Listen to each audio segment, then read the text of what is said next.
같은 일을 하면 같은 돈을 받는 게 당연하지 않나요? 이 말 참 정의롭고 공정해 보입니다. 하지만 그 정의 뒤에 불편한 진실이 숨어 있다면요?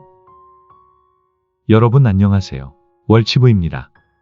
오늘은 지금 우리 사회에 조용히 하지만 강하게 밀려오고 있는 동일노동 동일임금에 대해 이야기해보려 합니다.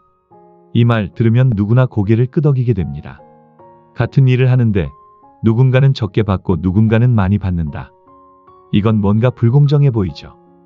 그래서 이 제도는 정의로운 정책으로 포장됩니다. 하지만 그 안을 조금만 들여다보면 정의와 현실 사이에 깊은 간극이 있다는 걸 알게 됩니다. 자, 먼저 개념부터 보시죠. 동일노동 동일임금은 같은 일을 하면 성별, 나이, 고용 형태에 상관없이 같은 임금을 받아야 한다는 원칙입니다. 차별을 없애고 공정한 노동시장을 만들자는 취지죠. 그래서 많은 분들이 이렇게 생각합니다. 왜 계약직은 정규직보다 적게 받아야 하냐? 왜 여성은 남성과 같은 일을 하면서도 임금이 더 낮냐? 맞습니다. 이런 차별은 반드시 개선되어야 합니다. 하지만 이 원칙을 무작정 법으로 강제하면 어떤 일이 벌어질까요? 예를 들어 같은 축구를 한다고 해서 관중수, 광고 수익, 전 세계 인기도가 완전히 다른 두 팀이 법적으로 같은 임금을 받아야 한다고 하면 정말 공정한 걸까요? 여기서 중요한 건 같은 일의 정의입니다. 단지 직무명이 같다고 같은 노동일까요? 아니면 결과와 성과까지 같아야 할까요?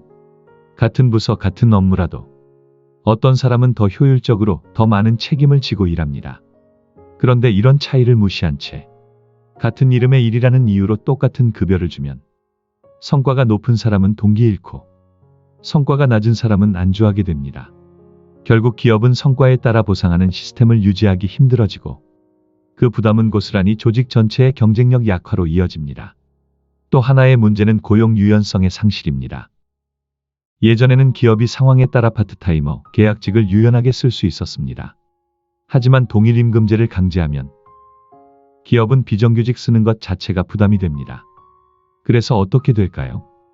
차별을 없애는 것이 아니라 아예 일자리를 없애는 것으로 이어질 수 있습니다.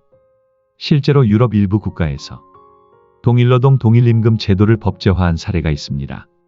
일부 긍정적 변화도 있었지만 그 이면에는 생산성 하락, 기업의 해외 이전, 고용 감소라는 부작용도 뚜렷했습니다.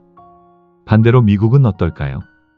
동일노동 동일임금 개념이 상대적으로 약하고 근무 시간은 길며 경쟁 중심의 보상 체계를 유지하고 있습니다. 그런데도 미국은 여전히 세계 경제의 중심에 서 있습니다. 효율성과 성과 중심의 고용 시스템을 유지하기 때문이죠. 그럼 이런 제도를 한국에 그대로 들여오면 어떻게 될까요? 중소기업, 자영업자, 스타트업은 감당이 안 됩니다. 대기업은 버틸 수 있겠지만 소규모 사업장들은 같은 임금보다 같은 생존조차 힘들어질 수 있습니다.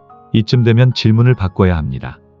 우리가 원하는 건 정말 같은 임금인가요? 아니면 공정한 보상인가요? 공정한 사회는 단순한 평등만으로 이루어지지 않습니다. 개인의 기여도, 책임감, 성과를 반영한 정교한 시스템이 필요합니다. 물론 성별이나 고용 형태, 나이 등을 이유로 한 차별은 반드시 개선되어야 합니다. 하지만 그 해결책이 모두에게 획일적인 보상을 강제하는 방식이어선 안 됩니다. 결국 핵심은 같은 노동의 기준을 누가, 어떻게, 어디까지 정의하느냐입니다.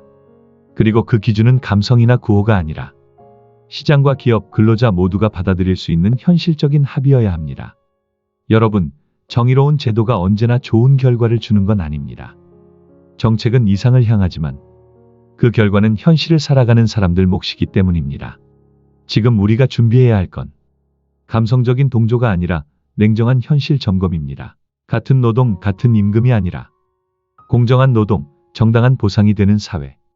그게 진짜 우리가 원하는 정의 아닐까요? 오늘도 끝까지 들어주셔서 감사합니다. 구독과 좋아요, 알림 설정 잊지 마시고요. 감사합니다. 월치부였어요.